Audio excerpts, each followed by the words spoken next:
हाँ तो भाई, स्वागत है आपका हमारे इस नए वीडियो में। जैसा कि आपको पता है, बोर्ड पर लिखा हुआ है, यह एक रिवीजन क्लास है। आज हम चैप्टर 2 का रिवीजन करने वाले हैं।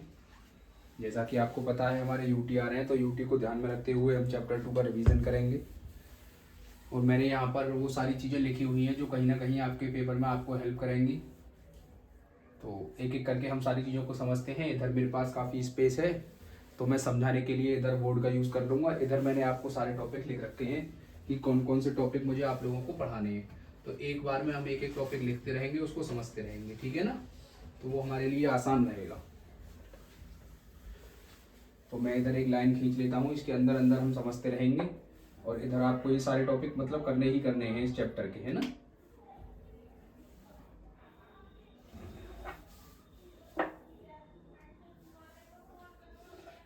अभी लाइव क्लास का किया था, लेकिन लाइव क्लास शायद आवाज़ नहीं आ रही है। कुछ बच्चों को, कुछ बच्चे कह रहे दिखाई नहीं दे रहा है।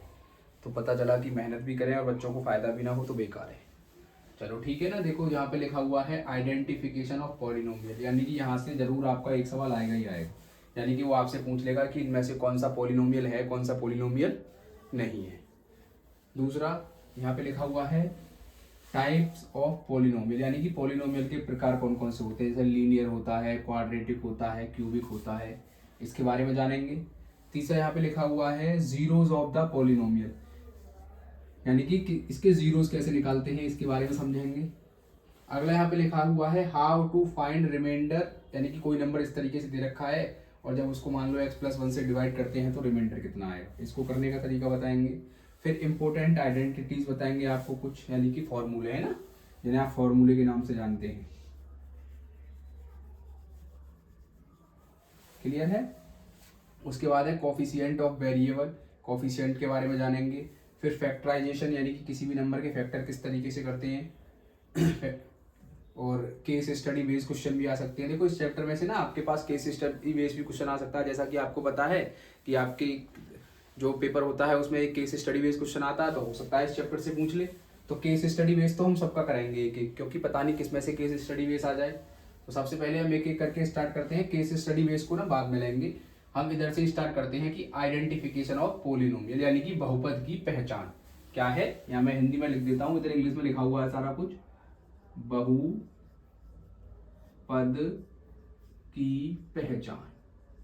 बेटा देखो, मैं आपको एक एक चीजें डिटेल में नहीं बताऊंगा, क्योंकि यह एक रिवीजन क्लास है और एक ही क्लास में हम एक चैप्टर का रिवीजन करने की कोशिश करेंगे। तो अगर हम एक एक चीज यहाँ पर क्लियर करते हैं तो वीडियो हमारी बहुत लेंथी हो जाएगी। तो बहुपद की पहचान, देखो बहुपद की पहचान कर ना दो तीन तरीके से की जा सकती है। सबसे पहले आपको ये पता होना चाहिए कि आप जानते हैं बहुपद क्या होता है। बहुपद ये होता है, जैसे मान लेते हैं ये 2x+3y+5, ये क्या है, एक बहुपद है। क्या है ये, एक बहुपद। तो इसकी पहचान करने के लिए आपको सबसे पहले ध्यान रखना है कि जो हमारा वेरिएबल है, क्या है, वेरिएबल।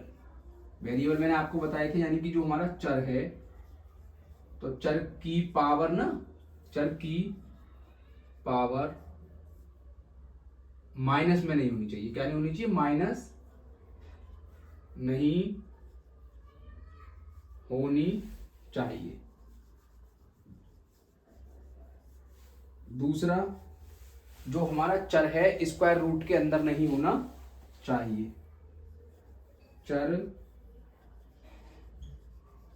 स्क्वायर रूट के अंदर नहीं होना चाहिए। तीसरा है, हमारा जो चर है, चर भाग में, दैट इज अर्थात हर में नहीं होना चाहिए।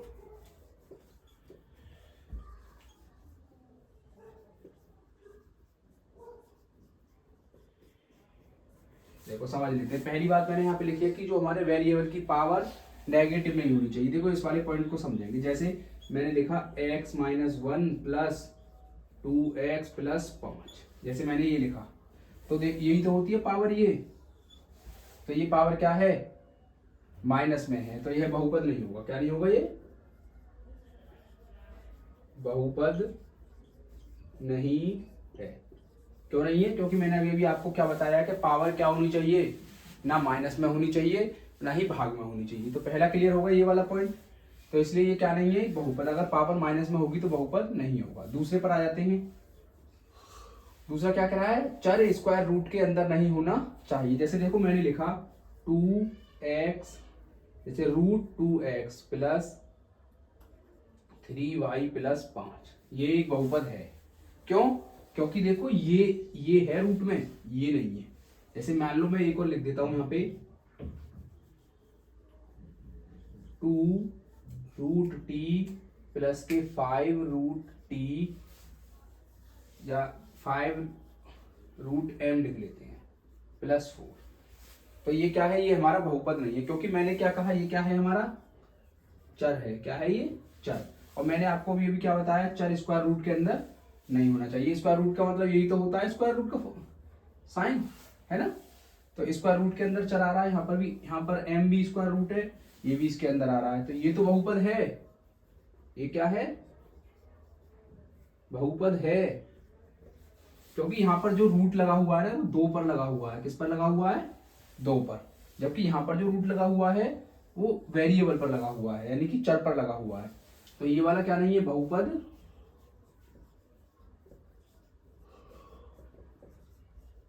नहीं है।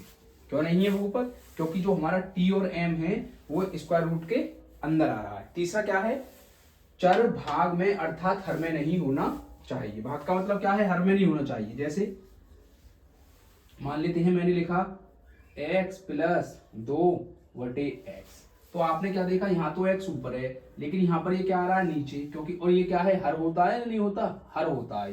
इंग्लिश में बोलते हैं डिनोमिनेटर। क्या बोलते हैं? डिनोमिनेटर। तो हर में नहीं होना चाहिए। तो ये भी हमारा क्या नहीं होगा, बहुपद नहीं है। तो ये बात भी आपको क्लियर होनी चाहिए। तो पहला पॉइंट था आइडेंटिफिकेशन ऑफ पॉलिनोमियल। तो हमने आइडेंटिफिकेशन ऑफ पॉलिनोमियल को पढ़ा।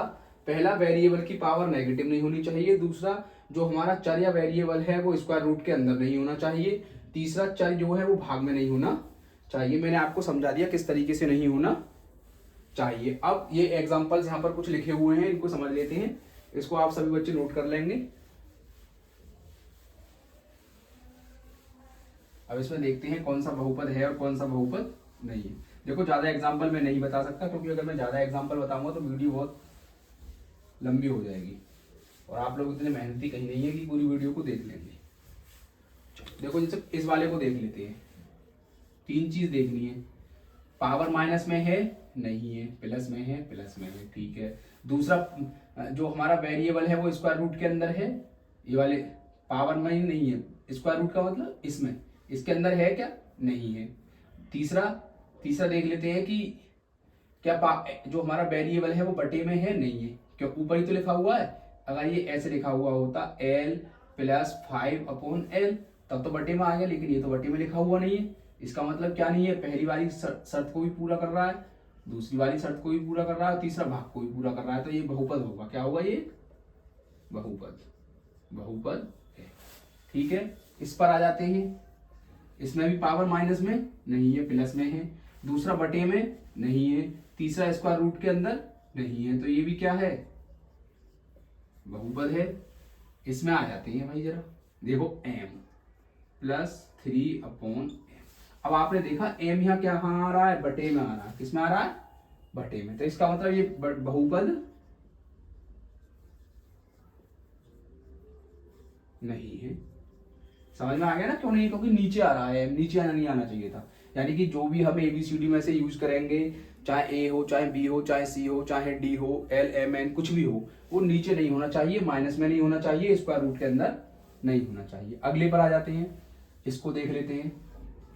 देखो पावर प्लस में होनी चाहिए, पावर प्लस में है।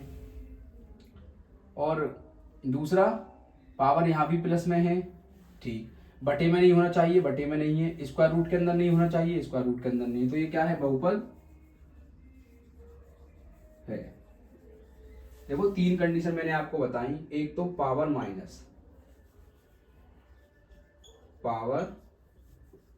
माइनस, एक मैंने बताया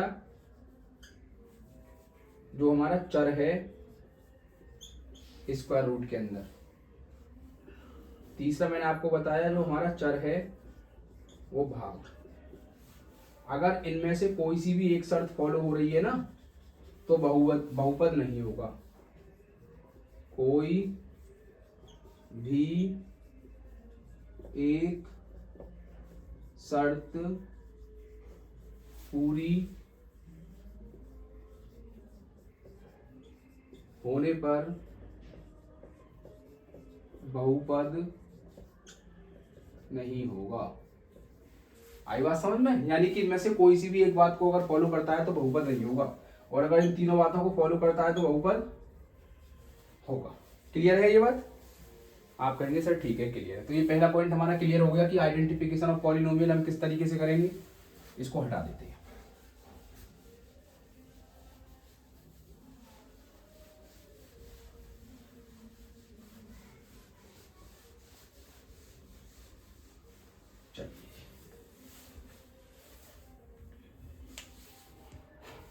दूसरा देख लेते हैं टाइप्स ऑफ पॉलिनोमियल। देखो पॉलिनोमियल मैंने आपको तीन प्रकार से पढ़ाए थे।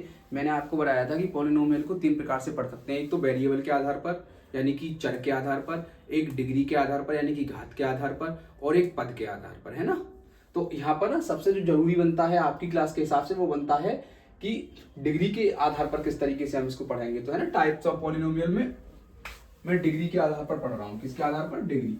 तो मैंने लिखा यहाँ पर पॉलिनोमियल,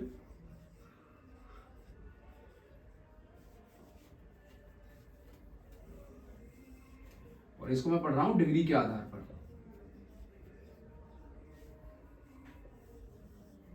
अब अगर डिग्री क्या है? 1 है, और यदि डिग्री क्या है? 2 है, और यदि डिग्री क्या है? 3 है। ठीक है। अगर डिग्री 1 है तो इसको बोलते हैं बेटा लीनियर या रैखिक। क्या बोलते हैं? रैखिक। यदि डिग्री 2 है तो इसे बोलते हैं क्वाड्रेटिक।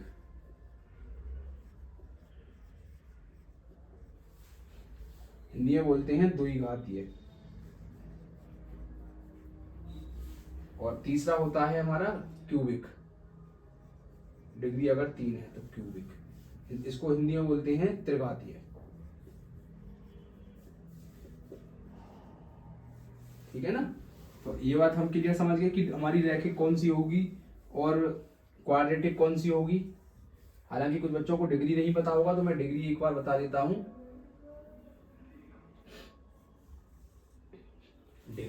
डिग्री बेटा मैंने आपको क्या बताया था? डिग्री मैंने आपको बताया था हाईएस्ट पावर ऑफ वेरिएबल।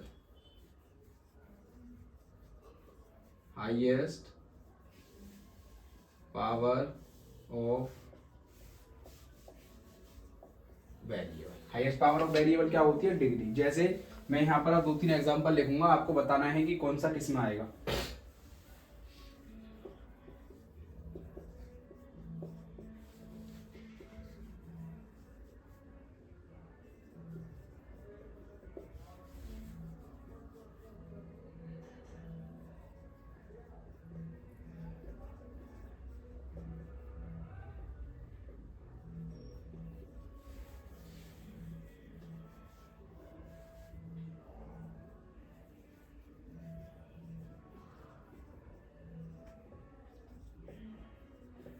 जैसे मान लो ये मैंने 4 लिख दिए। कितने लिख दिए? 4 लिख दिए।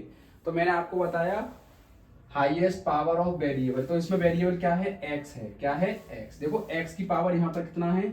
2 है, और एक्स की पावर यहाँ पर कितना है? 1 है। तो बड़ा कौन सा है 1 में और 2 में? आप कहेंगे सर जी 2 बड़ा है। कितना है? 2 बड़ा है। तो इसकी डिग्री कितनी हो जाएगी? 2। अब 2 वाला कौन सा है? 2 वाला ये है। फिर दूसरा देख लेते हैं। इसमें तो देखो यहाँ पर क्या है? 1 है। यहाँ पर तो कुछ है ही नहीं, तो x की सिर्फ 1 ही डिग्री है। तो यहाँ पर डिग्री क्या हो जाएगी? 1, क्योंकि x की पावर क्या है? 1 है। तो ये कौन सा वाला हो जाएगा?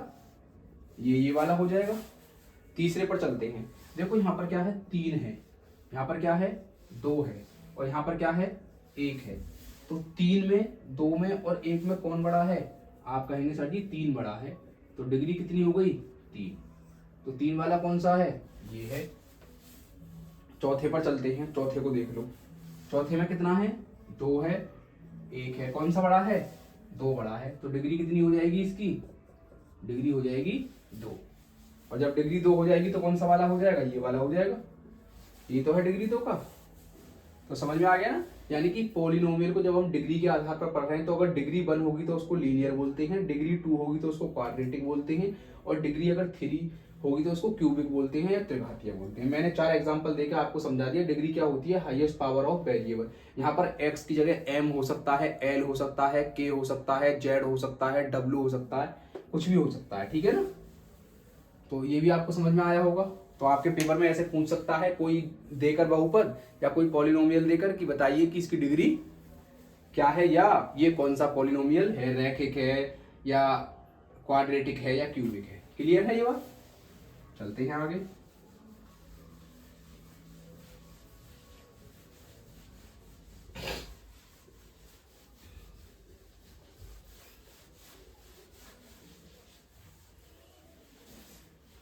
चलो, ये भी हो गया टाइप्स ऑफ पॉलिनोमियल।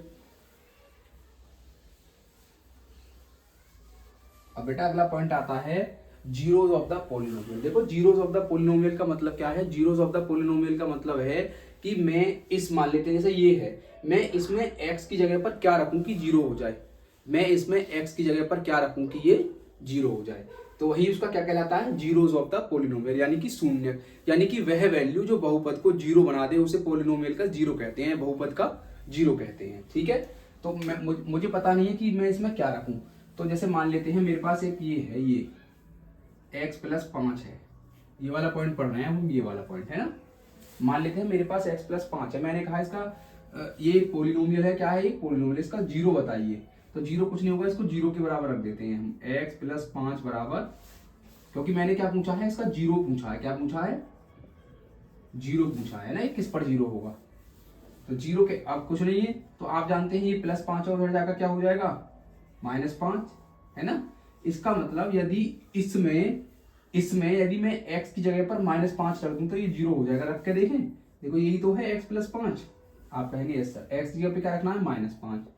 तो -5 और प्लस 5, ये प्लस 5 है, ये -5 है, आपस में कट गई तो क्या आ गया, 0। तो वही मैंने बताया था ना कि वह वैल्यू जो पॉलिनोमियल को 0 करा दे उसे क्या कह देते हैं, जीरोस ऑफ पॉलिनोमियल। तो आगे बात समझ में, आप कहेंगे सर जी आ गया। आगे देख लेते हैं। अब जैसे मैंने कहा, ये मैंने यहाँ पे लिखा हुआ है, मैं कहने लगूं आपसे कि ये बताओ इसका जीरोस क्या होगा, तो कुछ नहीं करना, इसको 0 के बराबर रख दो। तो 2x प्लस 5 इसको किसके बराबर रख दिया, 0 के बराबर रख दिया। अब 2x बराबर, ये प्लस का 5 है, उधर जाके माइनस का 5 हो जाएगा। आप कहेंगे ये सर, अब ये 2x के साथ मल्टीप्लाई कर रहा है, उधर जाके क्या कर देगा, डिवाइड। तो x बराबर -5/2। यानी कि यदि मैं इसमें x की जगह पर -5/2 रखता हूं तो ये 0 हो जाएगा। चेक करके देखें, चेक कर लेते हैं। क्या कर रहे हैं, चेक कर रहे हैं। चेक आपको करना नहीं है, पेपर में अगर कहता है चेक करिए तो आप चेक करेंगे, अगर नहीं कहता है तो आप चेक नहीं करेंगे। लेकिन मैं तो यहाँ पर आपको चेक इसलिए करके दिखा रहा हूँ कि क्या जो बात हम कह रहे हैं वो बात सही है। तो इसको लिखो, रख लो। तो 2x की जगह पे क्या रखना है, -5/2, -5/2 प्लस 5। देखो इस 2 से तो ये 2 कट गया, तो क्या बचा, -5 प्लस 5, और -5 प्लस 5 से ये कट गया आपस में, तो क्या आ गया, 0। ठीक है ना। तो जीरोस ऑफ द पॉलिनोमियल भी आपको क्लियर हो गया होगा कि जीरोस ऑफ द पॉलिनोमियल क्या होता है। चलो, ज्यादा एग्जांपल नहीं समझा सकता मैं, क्योंकि मेरे पास उतना टाइम नहीं है। तो आप समझते रहें और चीजों को सीखते रहें। आपको बार बार इनके ऊपर प्रैक्टिस करनी है, क्वेश्चंस की।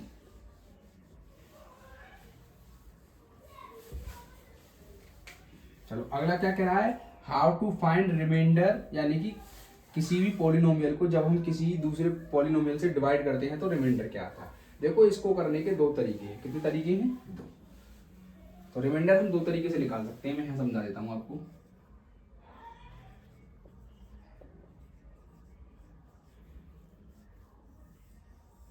इसको करने के 2 तरीके हैं। इसी सवाल को समझा देता हूँ जो सवाल लिखा हुआ है यहाँ पर। जैसे देखो एक तरीका तो क्या है, पहले इसको लिखो, यहाँ पर लिख लेते हैं, x की घात 3 + 3x² + 3x + 1।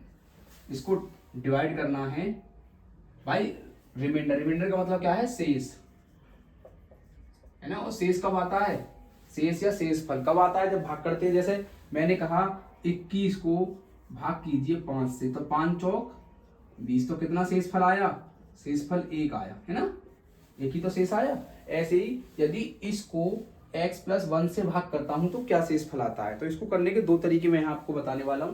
पहला तरीका आसान है, और अगर सवाल 1 या 2 नंबर में आता है तो आप इस वाले तरीके से करेंगे। कुछ नहीं करना, किससे भाग करना है, x+1 से भाग करना है। x+1 से ही तो भाग करना है।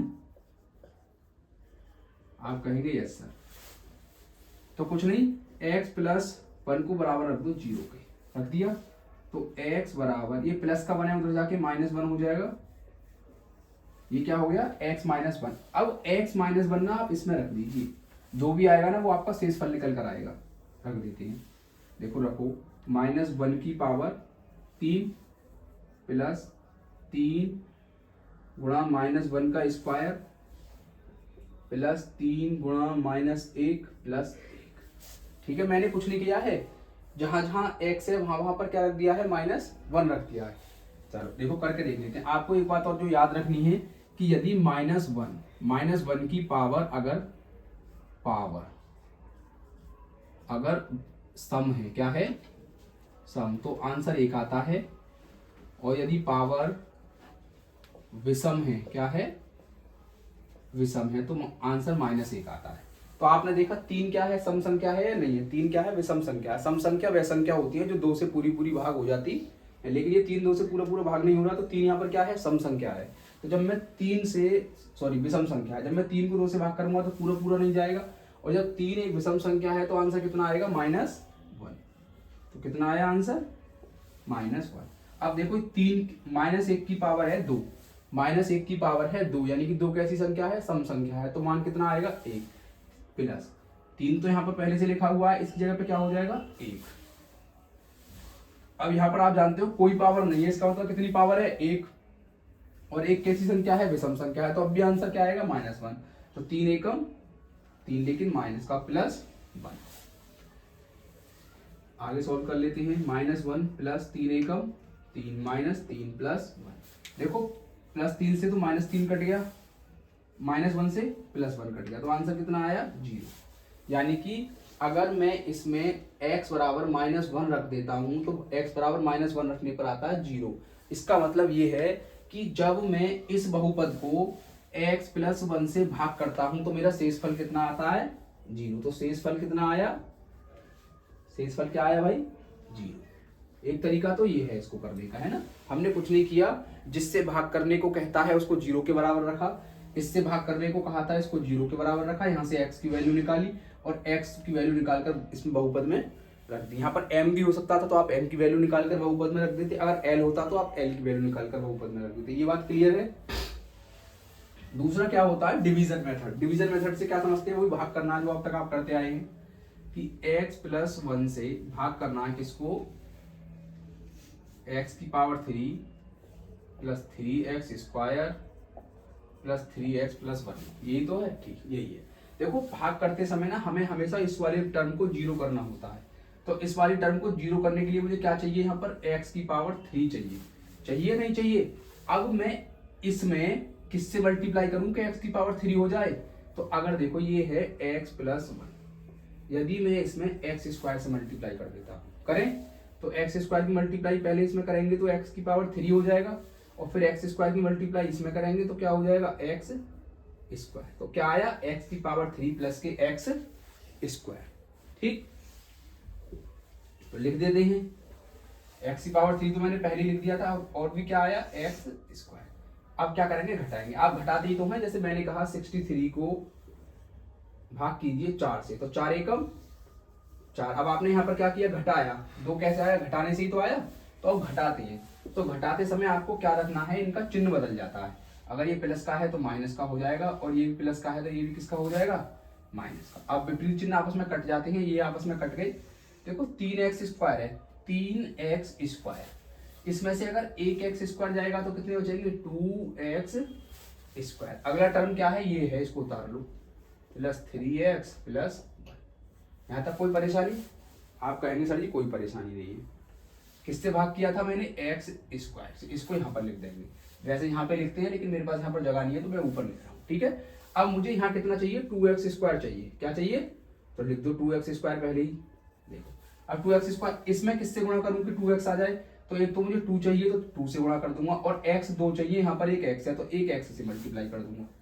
तो कितने से मल्टीप्लाई करूंगा, प्लस 2x, तो 2x से मल्टीप्लाई कर दो, अलग करके देख लो, x प्लस 1 में मल्टीप्लाई करनी है 2x से। तो देखो जब आप 2x की मल्टीप्लाई इसमें करेंगे तो आंसर क्या आएगा, 2x स्क्वायर। फिर आप 2x की मल्टीप्लाई 1 में करेंगे तो प्लस, आंसर क्या आएगा, 2x एकम 2x। तो आंसर क्या आया, 2x square plus 2x, 2x square plus 2x। तो इसको यहाँ पर लिख दो, तो 2x स्क्वायर तो लिख दिया प्लस के 2x। अब फिर वही काम करना है, घटाएंगे, घटाने में चिन्ह बदल जाते हैं, ये माइनस का हो जाएगा और ये भी माइनस का हो जाएगा। तो देखो ये वाला आपस में कट गए, प्लस के 3x में से माइनस के 2x गए तो क्या आया, x, और यहाँ पर क्या बचा हुआ है 1। अब मुझे इसको काटना है, तो x प्लस 1 यहाँ पर है, x प्लस 1 यहाँ पर है, तो कितने से भाग कर दूं या कितने से मल्टीप्लाई कर दूं, 1 से। तो x प्लस 1 एकम x प्लस 1, फिर घटा देंगे तो ये माइनस और ये भी माइनस, इससे ये कट गया, इससे ये कट गया, तो क्या आ गया 0। शेषफल क्या आ गया हमारा 0। तो ये दो तरीके हैं इसको करने के।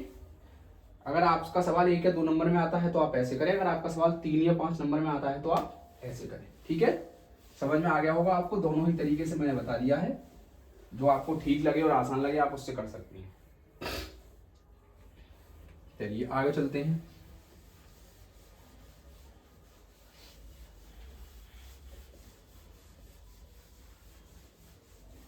उतार जरूर लें समय कॉपी में, नोट कर लें और रिवीजन जरूर करें इनका। भाई मैंने सारा चैप्टर ले लिया, चैप्टर से बाहर थोड़ी आएगा पेपर, पेपर तो चैप्टर में से ही आएगा, मैंने छोड़ी नहीं है कोई चीज ऐसी। चलो अगला आ गया, हाउ टू फाइंड रिमाइंडर। ये तो हो गया हमारा, अभी हमने कराया जस्ट इसको।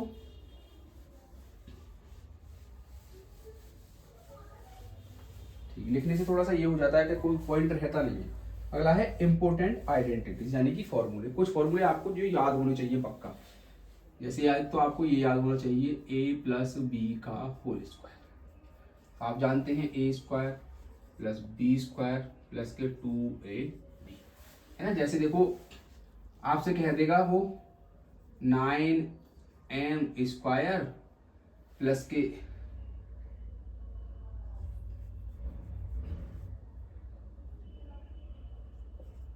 12m प्लस के 4। अब वो आपसे कह देगा इसके गुणनखंड कीजिए, क्या कीजिए, इसके गुणनखंड कीजिए। तो इसके गुणनखंड या फैक्टर करने के लिए आपको बोल सकता है फैक्टर। फैक्टर करने का देखो एक तो सीधा सीधा सिंपल है कि हम इसके ऐसे गुणनखंड करेंगे जो मैं अभी आपको आगे सिखाऊंगा, लेकिन एक अगर आप नोट करें तो देखो ये a स्क्वायर नहीं बन रहा, ये ऐसे नहीं बन रहा, 3m का स्क्वायर प्लस, देखो यहाँ होता है 2ab, 2ab, तो 2 को छोड़ो, a की जगह पे क्या आ रहा है 3m गुणा 3m, b की जगह पे देखो क्या आ रहा है 2 का स्क्वायर, तो मल्टीप्लाई 2 प्लस 2 का स्क्वायर। तो देखो ये क्या बना, a स्क्वायर प्लस 2ab और प्लस b स्क्वायर, बना नहीं बना। और आप जानते हो ये किसका होता है, a प्लस बी का होल स्क्वायर, यानी कि a प्लस बी का होल स्क्वायर। अब a की जगह पर क्या है 3m है, b की जगह पर क्या है 2 है, प्लस 2 का होल स्क्वायर। तो हो गए गुणनखंड, क्या हो गए 3m प्लस 2। अब 2 बार कितनी बार लिखेंगे इसको, 2 बार, 3m प्लस, हो गए ना, हो गए। फैक्टर करने आसान। तो इसीलिए हमें ये फॉर्मूले अगर याद रहते हैं तो कई बार ये सवाल में डायरेक्ट लगवाता है इनको, यही चेक करने के लिए कि क्या आपको फॉर्मूला आ रहा है या नहीं आ रहा। तो इस तरीके से हम क्वेश्चंस कर लेंगे।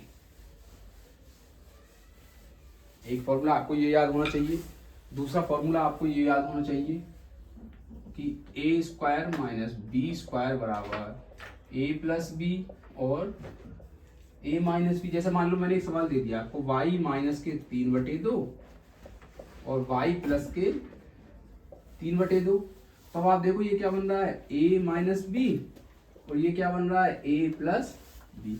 अब a की जगह पर क्या दे दिया है y और b की जगह पर क्या दे दिया है माइनस के 3/2। अब इसका फॉर्मूला आप क्या जानते हैं, a square minus b square, है ना। तो अब एक की जगह पे क्या रख देंगे, y, यानी कि वाई स्क्वायर, और बी की जगह पे क्या है, माइनस के 3/2 का स्क्वायर, है ना। तो माइनस ही मत रहो, इसको प्लस ही ले लो। चलो अब आगे क्या होगा, वाई स्क्वायर। अब 3 का स्क्वायर क्या होता है, -9, और 2 का स्क्वायर क्या होता है, 4। तो ये क्या आ गया आपका आंसर। मान लो इस सवाल को थोड़ा सा और मुश्किल बना दे, ऐसे भी कह सकता है कि वाई स्क्वायर -3/2 और वाई स्क्वायर प्लस के 3/2। अब बीच में कुछ नहीं है, वही a प्लस बी, ये माइनस आ रहा है पहले तो माइनस लिख लो, और ये क्या हो गया a प्लस बी, और ये क्या होता है a square minus b square. अब a की जगह पर क्या दे रखा है, वाई स्क्वायर, b की जगह पर क्या दे रखा है, 3/2। रख दो, यहां पर रख दो, a की जगह पर क्या रखेंगे, वाई स्क्वायर, है ना, सॉरी वाई स्क्वायर, है ना, वाई स्क्वायर का स्क्वायर माइनस बी की जगह पर क्या रखेंगे, 3y2 का स्क्वायर। तो वाई स्क्वायर का स्क्वायर करेंगे तो कितना हो जाएगा, 4, और 3 का स्क्वायर करेंगे तो कितना हो जाएगा, 9, 2 का स्क्वायर करेंगे तो कितना हो जाएगा, 4। ये निकल कर आ गया आंसर इसका।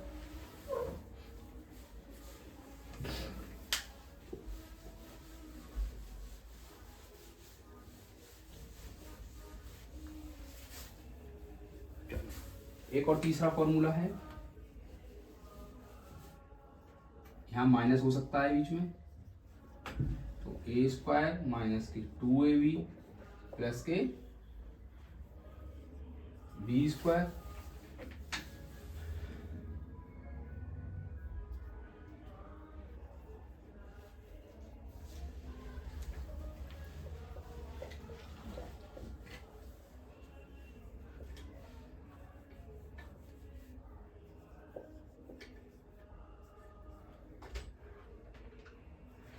जैसे देखो ये है, अब वो कह देगा इसके गुणनखंड कीजिए, क्या कीजिए, गुणनखंड। देखो कैसे करेंगे, देखो 16 किसका है, 4 का है, और के स्क्वायर की जगह पे क्या आ जाएगा, के, यानी कि 4k स्क्वायर। इसको देखो, इसको, ये क्या है, 3 का स्क्वायर है या नहीं। तो अब देखो ए स्क्वायर ये रहा, बी स्क्वायर ये रहा, तो ये क्या बना होगा, 2ab तो ही बना होगा ये। तो 2a की जगह पर क्या रखेंगे, 4k, बचा क्या, 4 दूनी 8, 24, यानी कि 3।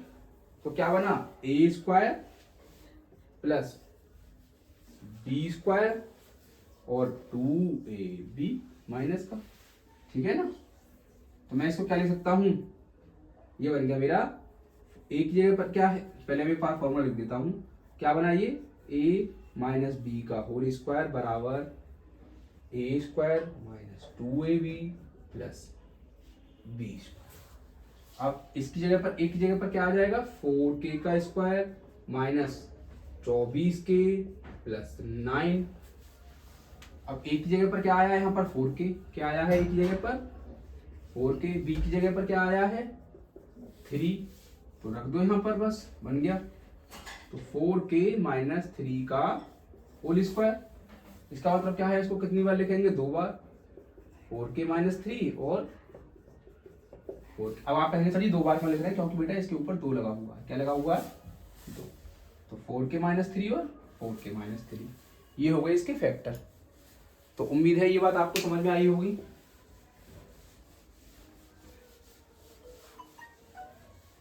एक बार ना वीडियो चेक कर लेता हूँ सही चल रही है या नहीं। ठीक चल रही है। तो इंपोर्टेंट आइडेंटिटीज में एक फॉर्मूला और आप लिख लो भाई, a की घात 3 प्लस b की घात 3। चलो ये वाला नहीं, ये वाला लिख लो। क्या होता है,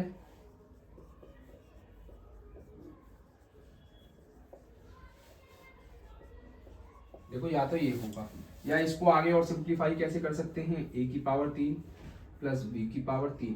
जब देखो इसकी ना, इसकी मल्टीप्लाई करूंगा a के साथ, तो a यहाँ पर 1 है, यहाँ पर 1 है, a कितनी हो जाएंगी 2, तो क्या हो जाएगा 3a स्क्वायर b प्लस। अब मान आप देखो यहाँ पर भी कितना है 1, यहाँ पर भी कितना है 1, तो 3ab स्क्वायर, 3ab। तो इन दोनों में से आपको कोई सा फॉर्मूला मिल जाएगा, या तो ये वाला मिल जाओ या ये वाला मिल जाओ, ठीक है ना। तो इसके ऊपर भी कोई सवाल ले सकते हैं क्या हम?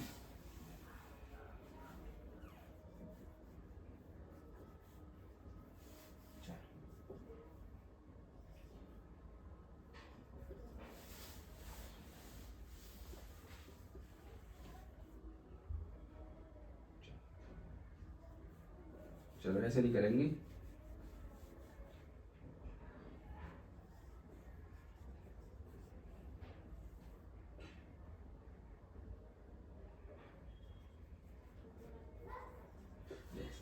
मान लो इस तरीके से सवाल दे देगा आपको, अब आप सोचेंगे कि यार इस सवाल को कैसे करा जाए, ये तो बड़ा कंफ्यूजिंग सवाल है।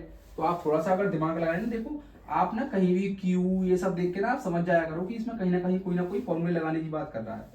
तो देखो ये क्या है, ये क्या है 3m का क्यूब, ये क्या है 2n का क्यूब, और फिर आप क्या जानते हैं 3 गुणा a की जगह पर क्या है 3m,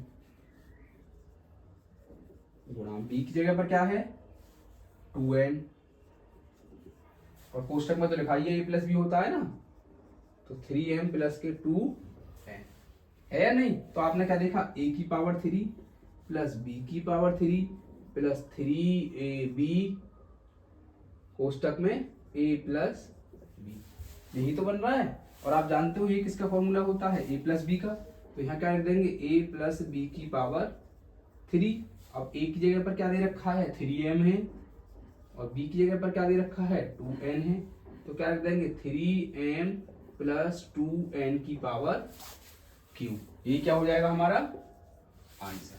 क्लियर है ये बात?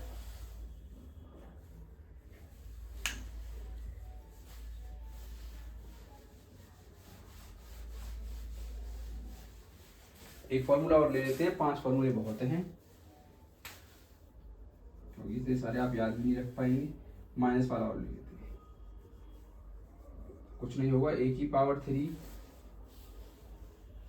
माइनस b की पावर 3 कोष्टक में माइनस के 3ab कोष्टक में a माइनस के b, ये होगा। इसको आगे भी आप खोल सकते हैं, a की पावर 3 माइनस b की पावर 3 3a स्क्वायर b और माइनस माइनस प्लस 3ab, ये भी हो सकता है। तो देखो ना मैंने एक सवाल लिखा था इसके जैसा, देखो ये दिख रहा है आपको ये वाला, थोड़ा सा दिमाग लगाओ, a की जगह पर क्या आ रहा है 4a, b की जगह पर क्या आ रहा है 3b, और ये क्या हो जाएगा फिर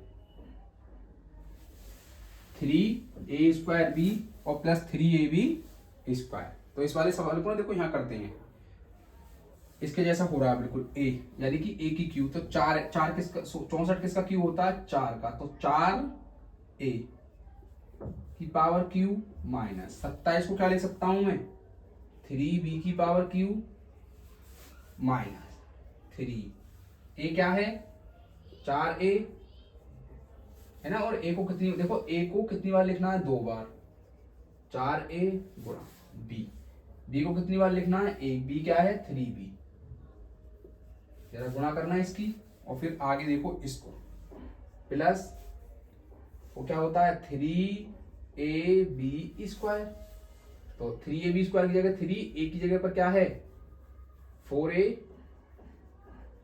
और b की जगह पर क्या है, कहाँ है b की जगह पर 3b, तो 3b मल्टीप्लाई 3b, क्योंकि 2 बार आ रहा है ना, तो 2 बार लिखेंगे, कितनी बार लिखेंगे 2 बार लिखेंगे। तो अब जरा इसको देखना, जब मैं इसकी मल्टीप्लाई करता हूं तो ये क्या हो गया 4a की पावर 3 माइनस 3b की पावर 3 माइनस 3 चौक 12 और 12 चौक 48, और 48 दिया 144, तो यहाँ से क्या आया 144 a स्क्वायर, और यहाँ से क्या आएगा 3 चौक 12, 12 ही थी 36, और 36 दिया 108 प्लस 108 ab स्क्वायर।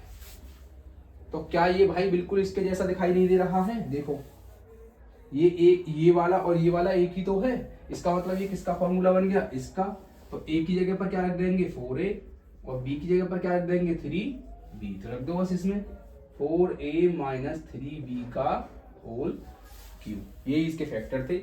या तो इसको आप यही छोड़ सकते हो या आप इसको आगे लिख सकते हो 3 बार, क्योंकि 3 आ रहा है ऊपर 3b 4a minus 3b 4a minus 3b, ये इसका आंसर हो गया। ठीक है, उम्मीद है आपको समझ में आया होगा ये। तो इंपॉर्टेंट आइडेंटिटीज में मैंने आपको थोड़ा बहुत फैक्टर भी समझाने की कोशिश की है, क्योंकि ये दोनों एक ही चीजें हैं। जो इंपॉर्टेंट आइडेंटिटीज है वो फैक्टर का यूज करने के लिए ही लगती हैं।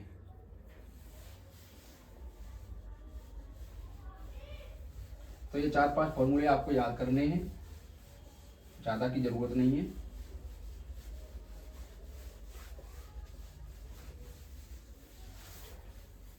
इंपॉर्टेंट आइडेंटिटीज हो गई ना। कोफिशिएंट ऑफ वेरिएबल तो आप जानते ही हैं, गुणांक। क्या होता है ये? गुणांक।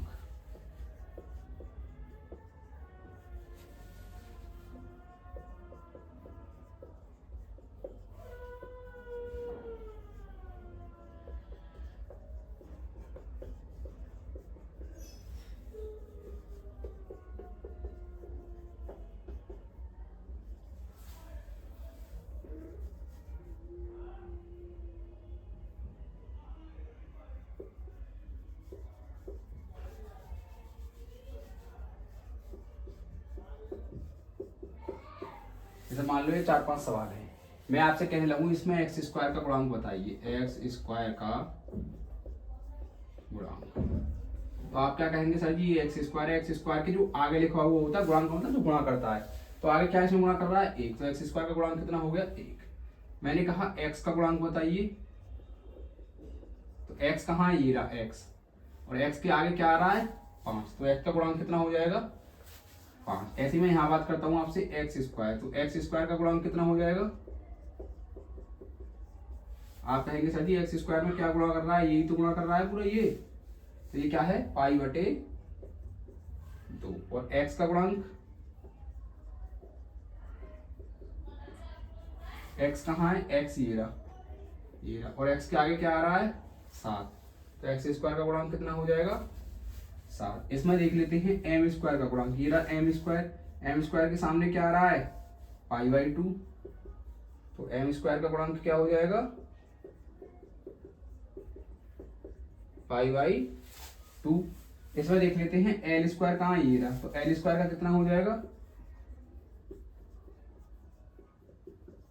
एल स्क्वायर में क्या गुणा कर रहा है, यही तो पूरा गुणा कर रहा है ये 5/4, तो क्या हो जाएगा 5/4। ठीक है, तो ये भी क्लियर हो गया होगा आपको।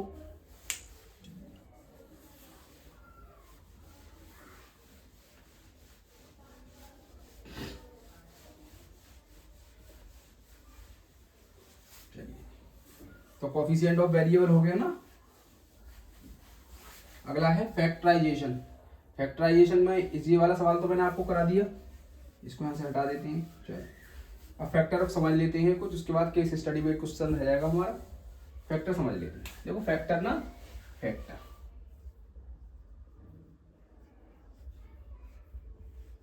हम 2 प्रकार से कर सकते हैं।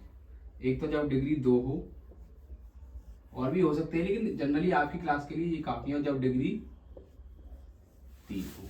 जब डिग्री 2 हो, जैसे मैंने कहा एक्स स्क्वायर प्लस के 5x प्लस के 6। देखो वैसे जनरली हमें इस नंबर को ऐसा तोड़ना होता है कि गुणा करने पे पीछे वाला नंबर आ जाए, लेकिन मैं आपको क्या कह रहा हूँ, आप इसको ना तोड़ के ना आप इसको तोड़िए, इसके फैक्टर कीजिए। तो आप यहाँ लिखेंगे 6, ऐसे तो करते हैं आप 2 से काटेंगे 3 बार और 3 से काटेंगे 1 बार, यानी कि इसके फैक्टर कितने हुए 2 और 3 हुए। अब इन 2 और 3 को या तो जोड़िए या घटाइए और ऐसा जुगाड़ बनाइए कि 5 आ जाए। तो भाई इनको तो जोड़ने पे ही 5 आ रहा है, 3 + 2 5, तो बस हो गया, कुछ नहीं करना अब आपको। एक्स स्क्वायर प्लस 5 को लिख देंगे 3 + 2x + 6, कुछ नहीं किया मैंने, बस इस 5 की जगह पे 5 ही लिखा हुआ है, 3 + 2 कर दिया, तो एक्स स्क्वायर। अब इस x की मल्टीप्लाई इसमें भी करेंगे और इस x की मल्टीप्लाई इसमें भी करेंगे। जब x की मल्टीप्लाई 3 में करेंगे तो क्या हो जाएगा 3x, जब x की मल्टीप्लाई 2 में करेंगे तो क्या हो जाएगा 2x और +6। अब 2 के जोड़े बना लो, जोड़े बन गए 2 के, ठीक है। अब इसमें कुछ कॉमन आ रहा है, देखो क्या कॉमन आ रहा है। कॉमन का मतलब है ऐसी चीज जो दोनों के पास हो, इसके पास भी है, इसके पास भी है, क्या है एक्स, एक्स ले लो, इसके पास क्या बचा एक्स, इसके पास क्या बचा 3, इसके पास क्या है देखो 2। आप कहेंगे सर जी 2 इसके पास तो है नहीं, बेटा क्या मैं 6 को 2 गुणा 3 लिख सकता है, इसका मतलब 2 इसमें छिपा हुआ है, तो यहाँ से क्या कॉमन आएगा 2, तो यहाँ क्या बचा एक्स, यहाँ क्या बचा 3। अब आपको एक बात का ध्यान रखना है, अगर आप सवाल को सही कर रहे होंगे ना तो आपकी ये अंदर वाली जो वैल्यू है ना हमेशा सेम आएंगी, क्या आएंगी सेम। तो अब इससे जो सेम वैल्यू आती है उसको एक बार लिख लेते हैं, तो इसको एक बार लिख लीजिए एक्स प्लस 3, यहाँ क्या बचा एक्स और यहाँ क्या बचा 2, इनको लिख दीजिए ब्रैकेट में एक्स प्लस 2। तो ये क्या हो गए इसके गुणनखंड। मान लो डिग्री 3 है, डिग्री 3 का गुणनखंड कैसे होता है, एक्स की घात 3 प्लस के 6x स्क्वायर प्लस के 11x प्लस के 6, ऐसे हम इसकी बात करते हैं, मान लेते हैं ये है, ठीक है। तो रखे वैल्यू, यानी कि देखो सबसे पहले ना इसमें घात कितनी है 3 है, तो इसलिए कौन सी डिग्री होगी इसकी 3, हाईएस्ट घात 3 है। तो सबसे पहले हम इसमें अपने मन से एक वैल्यू सोच के रखते हैं जो इसको 0 कर दे। तो वो वैल्यू ना आपको हमेशा कौन कौन सी लेनी है, 1, -1, 2, -2 और 0। इन 5 में से ही जनरली आपकी एक वैल्यू मिल जाएगी। तो कोई ऐसी वैल्यू रखेंगे जो इसको 0 बना दे। तो देखो अगर मैं इसमें x बराबर 1 रखता हूँ, x बराबर 1, तो आपने देखा ऑलरेडी सारे प्लस में है, 1 रखूंगा तो कोई फर्क नहीं पड़ेगा, लेकिन x बराबर अगर मैं इसमें -1 रख दूँ, क्या रख दूँ x बराबर -1, तो रखते हैं -1 की पावर 3 प्लस 6 गुणा -1 का स्क्वायर प्लस 11 गुणा -1 प्लस 6। तो -1 का अभी बताया था कि अगर पावर ऑड है तो आंसर कितना आता है -1, प्लस पावर इवन है तो आंसर कितना आता है 1, प्लस 11 एकम 11, क्योंकि प्लस और माइनस माइनस प्लस 6, तो -1 6 एकम 6 -11 प्लस 6। अब देखो 6 और 6 कितने हो गए 12, और माइनस का 1 और माइनस का 11 कितने हो गए -12। अब प्लस के 12 से माइनस के 12 कट गए तो क्या आ गया 0। इसका मतलब x -1 इसका क्या है, एक गुणनखंड है, क्या है गुणनखंड है। तो यहां से हमने क्या सीखा कि अतः x प्लस 1, देखो x इधर माइनस का 1 है, इधर आके क्या हो जाएगा प्लस का 1, अतः x प्लस 1 बहुपद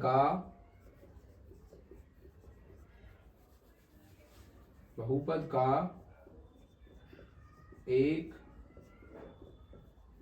गुणनखंड है। अब जब ये इसका गुणनखंड है तो ये इसको भाग करेगा पूरी तरीके से, आप कहेंगे सर बिल्कुल करेगा। तो अब क्या करेंगे x प्लस 1 से इसको भाग कर देंगे, जो भी अभी आपको पीछे सिखाया था। तो देखो ये वाला आपने लिख लिया होगा, मैं इसको हटा देता हूं उधर से,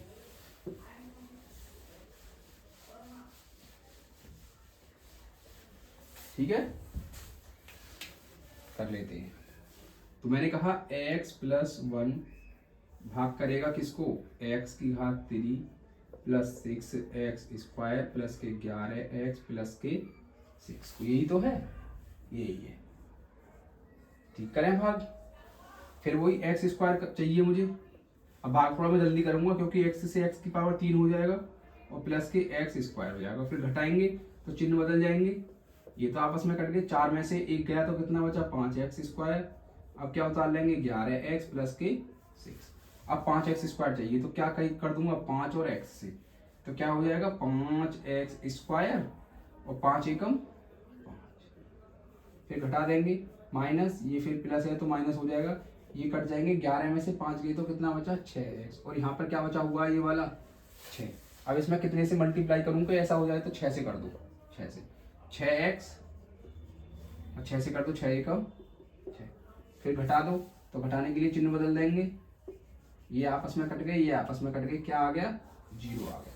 तो अब इसको ना मैं कैसे लिख सकता हूं, देखो ऐसे, जैसे मैंने कहा 5 से भाग कीजिए 20 को, 21 को करिए, चलिए 21 को, 5 चौक 20, 1 बचा। अगर मैं इन दोनों की गुणा कर दूं और इसको जोड़ दूं तो फिर से 21 आ जाएगा, देखो करो 5 गुणा 4 कितना आया 20, और इसको जोड़ दो प्लस 1 तो क्या आ जाएगा 21। इसका मतलब यदि मैं इन दोनों की गुणा कर दूं तो कौन सा नंबर आएगा, नीचे वाला बीच वाला नंबर ही तो आ रहा है, बीच वाला, तो यहाँ भी बीच वाला नंबर आएगा। तो कैसे लिखेंगे इसको फिर लिखेंगे इस तरीके से, x की power 3 plus 6x square plus 11x plus 6 बराबर किसके होगा x प्लस 1 के और कोष्टक में एक्स स्क्वायर प्लस के 5x प्लस 6। ठीक है, अब ये तो आपने कर लिया। इसके गुणनखंड करना आप बहुत आसानी से जानते हैं, अभी अभी आपको सिखाया है कैसे करेंगे इसके। एक्स स्क्वायर प्लस के 5x प्लस के 6, तो वही एक्स स्क्वायर, 6 को तोड़ दो, 3 दूनी 6, यानी कि 2 प्लस 3x प्लस के 6, तो एक्स स्क्वायर प्लस के इसकी इसमें कर दो, इसकी इसमें कर दो, 2x प्लस के 3x प्लस के 6, इसके दो के जोड़े बना लो, यहाँ से क्या कॉमन आ रहा है x, यहाँ क्या बचा x प्लस 2, यहाँ से क्या कॉमन आ रहा है 3, तो यहाँ क्या बचा x प्लस, तो फिर दोनों एक जैसा आ रहा है, एक बार लिख देंगे। यहाँ क्या बचा x, यहाँ क्या बचा प्लस 3, ये क्या होगा गुणनखंड। तो देखो इसके 3 गुणनखंड आए निकल कर, कौन कौन से आए, एक तो आया x प्लस 1, और एक क्या आया x प्लस 2, और एक क्या आया x प्लस 3। यही तो गुणनखंड करनी थी हमें।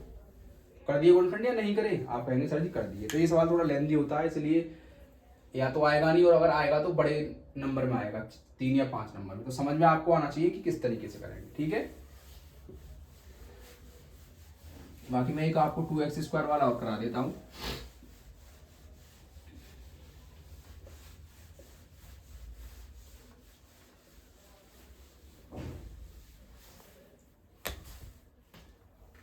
जैसे मान लो एक सवाल है, ये है बार है एक्स स्क्वायर माइनस के 7x प्लस के 1। अब मैंने आपसे कहा था इसको तोड़ना, लेकिन इसको तब तोड़ते थे जब यहाँ पर एक होता था, लेकिन इस बार यहाँ पर क्या है 12 है। तो सबसे पहले 12 की मल्टीप्लाई करेंगे इसमें, तो 12 की मल्टीप्लाई इसमें करेंगे तो क्या आएगा 12। अब आपको 12 के फैक्टर करनी है, किसके फैक्टर करनी है 12 की। तो 12 के फैक्टर करो, 2 से काटो, 2 छिक्के 12, अब 2 से काटो 3 बार, 3 से काटो 1 बार। अब इनको जोड़ घटा के ऐसा कुछ जुगाड़ बनाओ कि 7 आ जाए। तो देखो अगर मैं इन दोनों को जोड़ दूं तो कितना हो जाएगा 4, और फिर उसमें 3 जोड़ दूं तो 7 बनेगा नहीं बनेगा, आप कहेंगे सर जी बिल्कुल बनेगा, है ना। तो वही काम यहाँ कर लेते हैं, इसको तो लिख लो, ये तो ऐसे लिखा हुआ है माइनस, इसको लिख लो 4 प्लस 3x प्लस के 1, ये बना ना 4 और 3 7, इन दोनों को जोड़ा फिर इसको जोड़ दिया अलग से।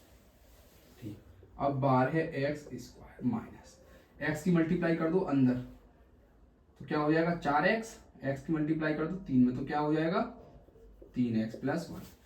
अब ये कि माइनस भी तो मल्टीप्लाई कर रहा है ना भाई, माइनस की मल्टीप्लाई करनी पड़ेगी, तो कर दो। माइनस की जब मल्टीप्लाई करते हैं यहाँ क्या है प्लस, जब प्लस की मल्टीप्लाई माइनस में करते हैं तो आंसर क्या आता है माइनस, तो माइनस का 4x, यहाँ क्या है माइनस, यहाँ क्या है प्लस, जब प्लस की मल्टीप्लाई माइनस में करते हैं तो क्या आता है माइनस प्लस के 1। अब देखो फिर 2 के जोड़े बना लो, बन गए 2 के जोड़े। इसमें क्या कॉमन आ रहा है 4 भी कॉमन आ रहा है, देखो 4 12 में होता है, आप कहेंगे सर होता है, x इसमें भी है इसमें भी है, तो मैंने क्या कॉमन लिया 4x कॉमन ले लिया। जब 4 से 12 को भाग करेंगे तो 4 तिया 12, 2x से 1x ले लिया तो क्या बचा x। यहाँ पे तो सिर्फ यही था, ये पूरा का पूरा बाहर ले लिया तो यहाँ क्या बचा -1। अब यहाँ से क्या कॉमन आ रहा है, देखो यहाँ से तो 1 कॉमन आ रहा है, लेकिन 1 अगर मैं कॉमन लेता हूँ तो ये तो 3x माइनस 1 है, यहाँ आ रहा है 3x प्लस 1, तो 3x माइनस 1 कब आएगा, यदि इसमें से मैं -1 कॉमन ले लूँ, तो मैंने -1 कॉमन ले लिया तो इसका माइनस ले लिया, तो इसके पास क्या बचा प्लस, इसके पास प्लस था और इसके एक माइनस ले लिया तो इसके पास क्या बचा माइनस। तो आपने देखा ना अंदर वाला दोनों क्या हो गए एक जैसे, ये हम बात करते हैं बार बार कि जिनको एक जैसा बनाना है, तो जो इसको एक बार लिख देंगे। अब यहाँ क्या बचा 4x, तो 4x लिख देंगे, यहाँ क्या बचा -1 तो -1 लिख देंगे। तो आंसर क्या आ गया हमारा, ये हमारा आंसर आ गया, दोबारा लिखने की कोई जरूरत नहीं है, ठीक है ना। चलिए फैक्टर भी आपको मैंने बता दिए हैं।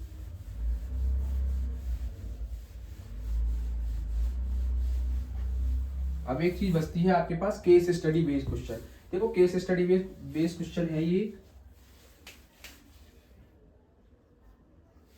मैंने क्या किया है, मैंने केस स्टडी बेस्ड क्वेश्चन, मैंने पूरा क्वेश्चन नहीं लिखा है, मैं क्वेश्चन आपको समझा देता हूँ कि 2 व्यक्ति हैं राम और श्याम, वो स्टार्ट करते हैं एक बिजनेस। क्या स्टार्ट करते हैं एक बिजनेस, बिजनेस में उन्होंने पैसा लगाया है, पैसा लगाया है कितना, इतना कि P ऑफ x बराबर एक्स स्क्वायर प्लस के 12x प्लस के 35। अब आप कहेंगे सर जी पैसा तो ऐसे नहीं लगते, पैसा तो ऐसे लगते हैं 1 लाख 2 लाख 10 लाख, तो वो तब लगते हैं जब हम नॉर्मल पढ़ाई कर रहे होते हैं। अब हम यहाँ पर क्या पढ़ रहे हैं बहुपद पढ़ रहे हैं, तो हमारे पैसे भी किस में लगेंगे बहुपद में, तो इसने इतने बहुपद में पैसे लगा दिए। तो अब केस स्टडी बेस में सवाल पूछता है, अब आपसे इसने सवाल क्या पूछा है कि इसका कोफिशिएंट बताइए। मान लो एक्स स्क्वायर का कोफिशिएंट पूछ सकता है, एक्स का पूछ सकता है। दूसरा डिग्री ऑफ पोलिनोमियल, इस पोलिनोमियल की डिग्री बताइए। तीसरा पूछ सकता है यदि x बराबर 100 है तो टोटल पैसा कितना लगा है। तो करके देख लेते हैं। देखो सबसे पहले इसको यहाँ लिख लो, यहाँ बार है एक्स स्क्वायर है ना, सॉरी पी ऑफ एक्स बराबर एक्स स्क्वायर प्लस के बार है एक्स प्लस के 35। ये है पहला सवाल। इसने पूछा है कोफिशिएंट, मान लो कोफिशिएंट पूछ लेता, ये गुणांक पूछ लेता एक्स स्क्वायर का, तो ये रहा एक्स स्क्वायर के आगे कुछ नहीं लिखा हुआ, एक लिखा हुआ है तो एक। ये पूछ लेता गुणांक किसका, एक्स का। एक्स कहाँ ये है, तो एक्स के आगे क्या लिखा हुआ है, बार। एक सवाल आपसे ये पूछा है इसने। दूसरा सवाल इसने पूछा है कि डिग्री बताइए, यानी कि इसकी घात बताइए। घात, तो बेटा घात तो आपको रट चुकी है, यहाँ पर क्या है 2 है, यहाँ पर क्या है 1 है, कौन सा बड़ा है 2 बड़ा है, तो घात कितनी हो गई इसकी 2। तीसरा इसने पूछा है कि यदि x की वैल्यू 100 है, क्या है, यदि x की वैल्यू 100 है तो कितना पैसा लगेगा। भाई x की वैल्यू 100 है, इन्होंने इतना पैसा लगाया इतना, यदि मैं इसमें x बराबर 100 रख दूं तो आंसर निकल के आ जाएगा। कितना पैसा लगाया तो रख दो, तो इधर क्या हो जाएगा p ऑफ 100 बराबर कितना आ जाएगा, x यहाँ पे कितना रखेंगे 100 का स्क्वायर प्लस 12 गुणा 100 प्लस 35। ठीक है, तो बेटा 100 का स्क्वायर कितना होता है, करना बहुत आसान है, बट जीरो दुगनी हो जाती है। तो कितनी जीरो हो गई यहाँ पर, 2 जीरो थी 4 जीरो हो गई, प्लस 12 के पीछे 2 जीरो लगा देंगे प्लस 35। तो अब देखो इनको जोड़ लो, आपको अगर जोड़ने में दिक्कत है तो मैं यहाँ आसानी से जुड़वा देता हूँ। इसमें जोड़नी है 1200 और इसमें जोड़नी है 35। ठीक है, जोड़ लेते हैं 5 3 2 1 और 1, यानी कि 11,235। यानी कि कोई छोटा मोटा काम उन्होंने करा होगा, तो टोटल कितना पैसा लगा 11,235 रुपए। ठीक है ना, तो ये केस स्टडी बेस भी हो गया। तो मेरे ख्याल से इसी तरीके के प्रश्न इस चैप्टर से आने चाहिए, क्योंकि बहुत हार्ड पेपर जहाँ तक है आपका नहीं होना चाहिए। फिर भी अगर आपको लगता है कि आप अलग से और तैयारी कर सकते हैं तो आप अपनी तैयारी करते रहें। ये ऐसे क्वेश्चन हैं जो मुझे लगता है कि कहीं ना कहीं आपके पेपर में हेल्पफुल रहेंगे, इसलिए मैंने आपको इनको कराया है। आप सभी बच्चे इन प्रश्नों को बार बार करें। जैसा कि मैंने आपको बताया कि केस स्टडी बेस हम हर चैप्टर में से लेंगे, ताकि हमें एक आइडिया होता रहे कि इस चैप्टर में से अगर केस स्टडी बेस सवाल आएगा तो किस तरीके का आ सकता है। जैसे कि इसमें से ये आया हुआ है तो हमने इसको समझ लिया। तो अगर आपको वीडियो पसंद आए, आपके लिए हेल्पफुल हो, तो आप इस वीडियो को लाइक करें, अपने दोस्तों के साथ शेयर करें और चैनल को सब्सक्राइब करें। Thank you.